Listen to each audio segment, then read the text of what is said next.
వింటున్నారా? వాక్యమేనా?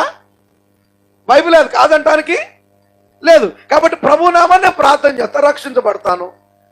దేవుడు ఎక్కడ అని చెప్పాడా? నువ్వు ముద్రలు చదవాలా? 7 ముద్రలు చదివావా? 7 సంఘాలు చదివావా? అవి నేర్చుకున్నావా? ఉరుములు తెలుసా? బోరలు తెలుసా? దానియేలు 70 వారాలు తెలుసా? లేకపోతే ఈ హెబ్రీ ధ్యానం చేశావా? ఇవన్నీ దేవుడు అడగడు. హల్లెలూయా అనుకుంటున్నారు. కానీ ఇక్కడే ప్రవక్త ఏమంటున్నాడు? ప్రవక్త ఏమన్నాడు? ఏ ప్రవక్తను నువ్వు నమ్ముతున్నావో, ఏ వర్తమానము సత్యమని నువ్వు నమ్ముతున్నావో, ప్రైజ్ ది లార్డ్, ఆ ప్రవక్త ఆ వర్తమానం ఏం చెప్తుంది? ఇవన్నీ మంచివే, కానీ ఆయన తనను తాను నీకు ప్రత్యక్ష పరుచుకున్నప్పుడు నీవు నమ్మలేదు. ఎలా ప్రత్యక్షపరుచుకుంటున్నాడు? వాక్యములో నుండి